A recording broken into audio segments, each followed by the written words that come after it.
Friends, स्वागत आहे तुमचं पुन्हा माझ्या चॅनलवर। आज मी चिकन ग्रेव्हीची रेसिपी तुमच्यासोबत शेअर करते। तुम्ही पाहू शकता इतकी मस्त अशी ग्रेव्ही दिसते आणि चिकनसुद्धा खूप सॉफ्ट असं झालेलं। तर इथे मी तुमच्यासोबत रेसिपी शेअर करते।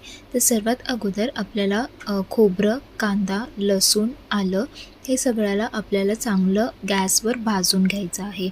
एकदा की हे उलटपालट करून गॅसवर चांगलं भाजलं की यामध्ये कोथिंबीर आणि मिरची घालून आपल्याला चांगलं वाटून घ्यायचं आहे।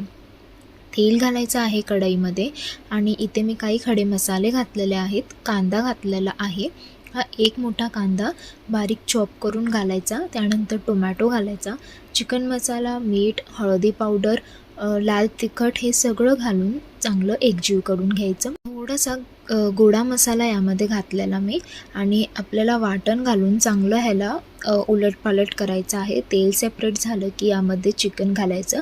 चिकनला मी मीठ आणि हळद घालून मॅरिनेट केलेलं होतं आणि गरम पाणी घालून आपल्याला ही ग्रेव्हीला चांगलं शिजू द्यायचं आहे। त्या टाइमने चिकन शिजल्यावर इथे आपली ग्रेव्ही मस्त अशी तयार झालेली आहे। तुम्ही पाहू शकता की इतकी भारी अशी ही रेसिपी दिसते। तुम्ही सुद्धा नक्की ट्राय करा। Thanks for